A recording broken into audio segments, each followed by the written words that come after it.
Hello hello hello.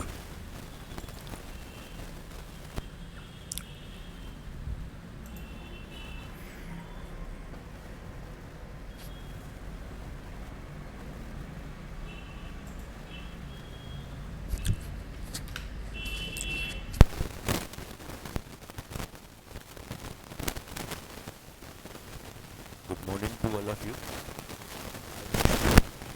Year 30th के लिए first जो पेपर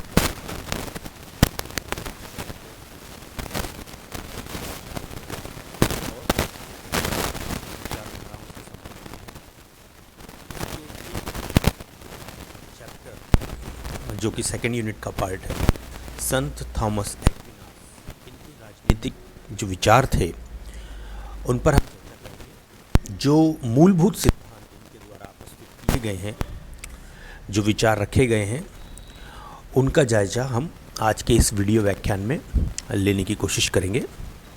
आइए चलिए देखते हैं। सबसे पहले संत थॉमस एक्विनास का परिचय हम प्राप्त कर लेते हैं। संत शब्द जुड़ा हुआ है तो जाहिर सी बात है कि ये व्यक्तित्व कहीं ना कहीं ईसाई चर्च से संबंधित था और ईसाई आध्यात्मिकता का प्रभाव इनके विचारों पर निश्चित रूप से हमको देखने को मिलेगा। तो संत थॉमस एक्विनास जो है वो मध्यकालीन विचारकों में सबसे महान माने जाते हैं और ईसाई चर्च की शिक्षाओं तथा अरास्तु के दर्शन के बीच सामंजस्य स्थापित करते हुए उनके विचार मध्यकालीन युग का प्रतिनिधित्व करते हैं। तो एक चीज़ यहाँ पर हमको उभर कर आई, सामने आई कि चर्च से वो संबंधित थे। अरस्तु का इतना के विचारों में हमें धार्मिकता का इतना अधिक प्रभाव देखने को नहीं मिलता, किंतु जिन संत थॉमस एक्विनास की हम यहाँ पर चर्चा कर रहे हैं, जिनके विचारों को हम समझने की कोशिश कर रहे हैं, उनके ऊपर निश्चित रूप से ईसाई आध्यात्मिकता, ईसाई धर्म की जो शिक्षाएं हैं, जो मौलिक सिद्धांत हैं, कहीं ना कहीं उनका काफ़ी व्यापक प्रभाव था। और दूसरी तरफ अरस्तु की जो वैज्ञानिक प्रणाली थी, अरस्तु के जो वैज्ञानिक विचार थे, जो राजनीतिक दर्शन था, कहीं ना कहीं उससे भी वो प्रभावित थे। अब उनके सामने समस्या थे कि अरस्तु की वैज्ञानिकता और ईसाई धर्म की धार्मिकता, इनके बीच में सामंजस्य किस तरह से बिठाया जाए। तो इस सामंजस्य बिठाने की जो कोशिश है और उसका जो श्रेय है वो संत थॉमस एक्विनास को जाता है। एक तरफ वैज्ञानिकता और दूसरी तरफ धार्मिकता, जो कि आस्था से संबंधित होती है, जिसमें विज्ञान की मात्रा न्यूनतम होती है। तो ऐसे दो अलग अलग गोलार्धों को मिलाना या दो अलग अलग विपरीत विचारों में सामंजस्य बिठाना निश्चित रूप से संत थॉमस एक्विनास को मध्यकालीन विचारकों में अग्रिम पंक्ति में स्थान देता है। अब थॉमस एक्विनास जो थे अरस्तु के तर्कवादी एवं वैज्ञानिक सोच से भी प्रभावित थे और अरस्तु के विचारों को स्वीकार करते हुए भी मानव जीवन के अंतिम लक्ष्य के रूप में कहीं ना कहीं वो ईसाई धर्म की शरण में चले जाते थे। तो मानव जीवन का जो अंतिम लक्ष्य है उसके संदर्भ में वो अरस्तु से काफ़ी भिन्नता रखते थे और इस भिन्नता का कारण यह था कि उनके ऊपर काफ़ी ईसाई धर्म का प्रभाव था। तो ईसाई धर्म के अंतर्गत मानव जीवन का जो अंतिम लक्ष्य सुझाए गए थे, जो बताए गए थे, कहीं ना कहीं संत थॉमस एक्विनास उनसे सहमति रखते थे, ना कि अरस्तु के विचारों से। अब देखिए अगली चीज़ जो हमको देखने को मिलती है कि कानून को जो है अरस्तु बुद्धि का परिणाम मानता है, किंतु इस एक्विनास जो है, यहाँ पे एक विनाश टाइप हो गया है, गलती से क्षमा कीजिएगा, यहाँ पर ये एक विनाश नहीं है, ये एक्विनास है। तो इससे सहमति रखते हुए कानून में ईश्वर के द्वारा प्रदत्त शाश्वत और दैवीय कानूनों को भी सम्मिलित करता था।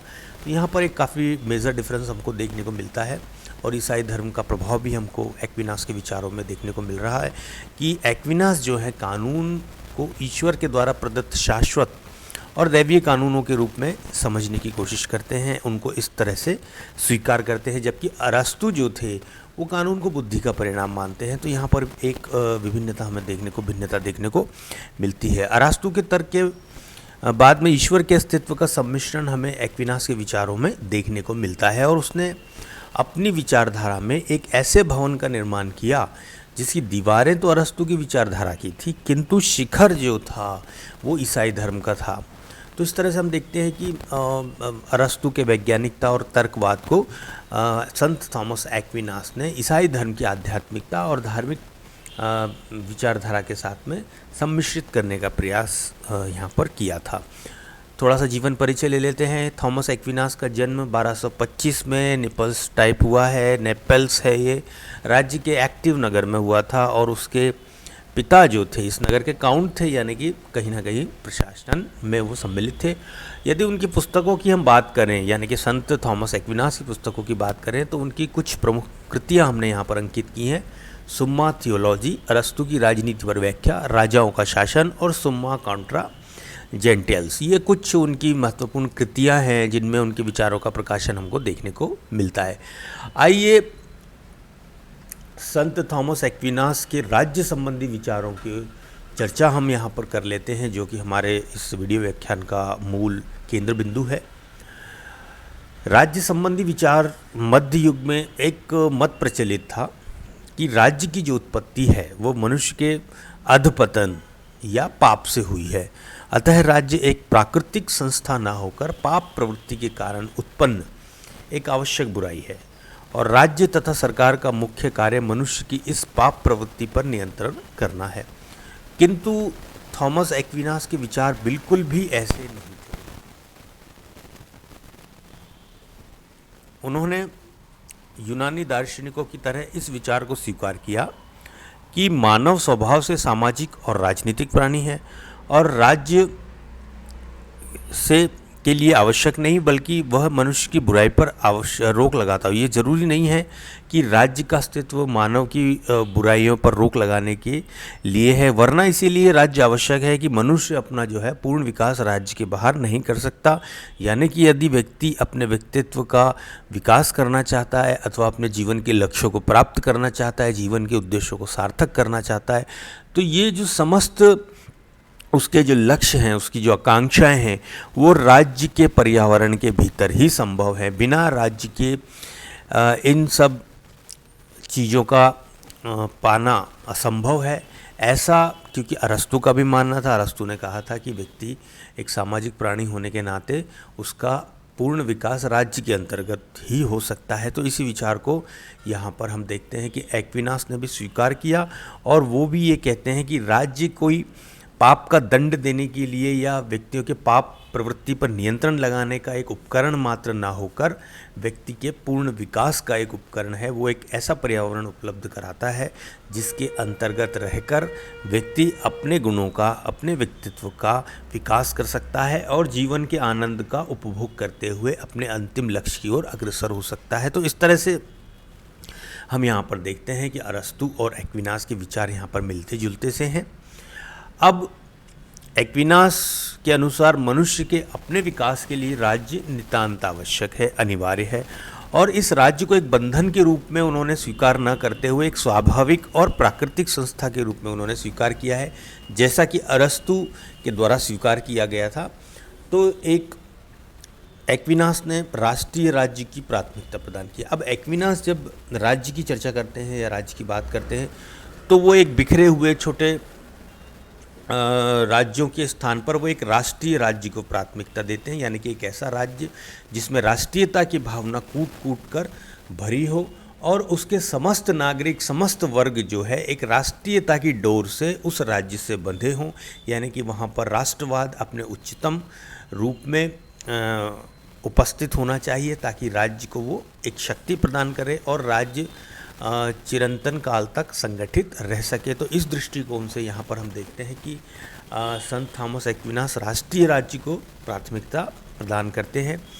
और इस संबंध में अगर देखा जाए तो मध्ययुगीन जितने भी दार्शनिक हुए हैं उन सब में वो अग्रणीय हैं, जिसमें उन्होंने इस तरह के विचारों का सूत्रपात किया है।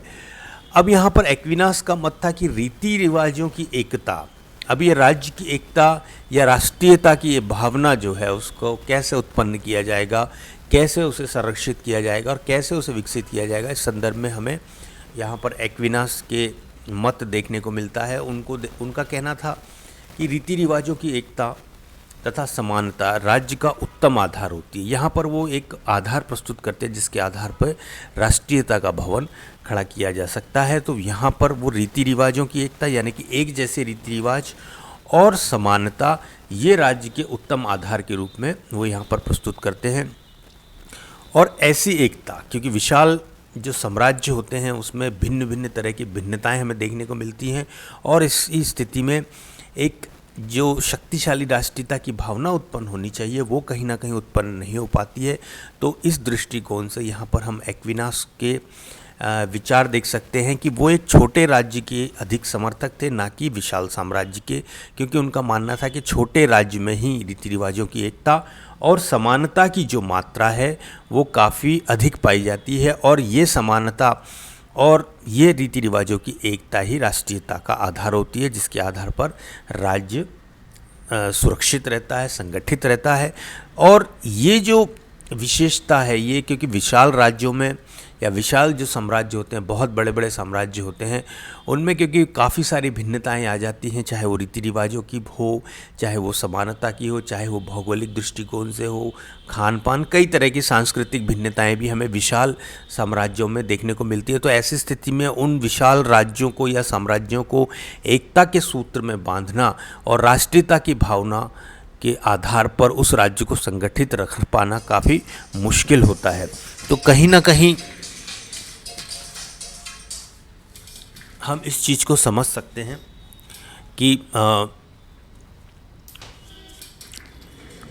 थॉमस एक्विनास जो हैं रीति रिवाज और समानता को इसका आधार मानते हैं।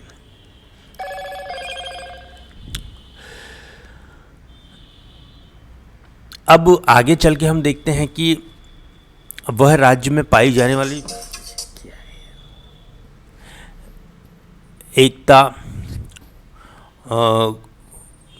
राजनीतिक सत्ता का अंतिम स्रोत ईश्वर को मानता है, और इसके समर्थन में बाइबल का वो प्रमाण भी देता है कि विश्व में ईश्वर के अतिरिक्त और कोई दूसरी शक्ति नहीं है। उनका ये मानना था कि विश्व में एक ही चिरंतन शक्ति है और वो है ईश्वर, और उसके अतिरिक्त कोई दूसरी शक्ति नहीं है। वह अपनी स्थापना को अरस्तु के इस आध्यात्मिक सिद्धांत से भी पुष्ट करता है कि भगवान जगत का अंतिम कारण तथा इसे प्रथम गति प्रदान करने वाला है, और इस संबंध में इस तर्क को भी वो प्रस्तावित करता है कि भगवान योग्य जातियों को ही राजनीतिक सत्ता प्रदान करता है। तो कहीं ना कहीं यहाँ पर हमें संत थॉमस एक्विनास के जो विचार हैं वो हमें फिर से चर्च की ओर जाते हुए दिखाई देते हैं, जिसमें वो इस बात का प्रतिपादन करते हैं कि ईश्वर ही विश्व की एकमात्र और सर्वोच्च शक्ति है। सभी अन्य शक्तियाँ उसी शक्ति से अपनी शक्ति प्राप्त करते हैं।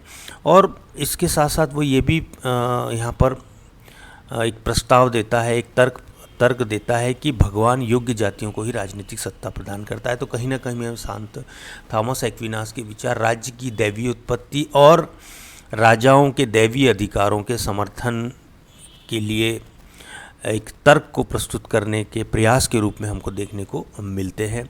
यानी कि स्पष्ट है कि यहाँ पर संत थॉमस एक्विनास ने जो है राज्य की दैवीय सत्ता और राजाओं के दैवीय अधिकारों का समर्थन किया है। अब अगले स्लाइड्स में हम देखते हैं कि थॉमस के अनुसार सरकार के क्या कार्य होते हैं। तो ये यहाँ पर हमने अंकित किए हैं कि क्योंकि अब ये बात स्पष्ट हो चुकी है कि संत थॉमस एक्विनास राजतंत्र को श्रेष्ठ मानते थे और उनके द्वारा शासन को निम्नलिखित कार्य दिए गए थे। पहला, शासन के द्वारा कानूनों की उचित पालन की उचित व्यवस्था की जानी चाहिए और इसके लिए पुरस्कार और दंड की व्यवस्था होनी चाहिए। दूसरा, उसके द्वारा बाहरी क्षेत्रों और आक्रांताओं से उसे अपनी सीमा और नागरिकों की सुरक्षा की जानी चाहिए। तीसरा, सड़कों को सुरक्षित और चोर डाकुओं के उपद्रव से मुक्त रखा जाना चाहिए। चौथा, शासकों के द्वारा अपने राज्य के लिए विशेष मुद्रा पद्धति चलाई जानी चाहिए और मापतोल की समुचित प्रणाली निश्चित की जानी चाहिए। पांचवा, राज्य के द्वारा अपनी जनसंख्या को सीमित रखा जाना चाहिए। और इस तरह से हम देखते हैं अंततः कि राज्य के कार्य में उन्होंने यूनानी और रोमन विचारधारा और ईसाई धर्म के सिद्धांतों का समन्वय करने का प्रयास यहाँ पर किया है। तो इस वीडियो व्याख्यान में हमें संत थॉमस एक्विनास के परिचय के साथ साथ उनके राज्य संबंधी विचारों का दर्शन देखने को मिला और साथ ही साथ उन्होंने जो सरकार के कार्य सुझाए हैं उनका अध्ययन भी हमने किया। इस वीडियो व्याख्यान के आधार पर आप संत थॉमस एक्विनास के राज्य संबंधी विचारों को परीक्षा में प्रस्तुत कर सकते हैं।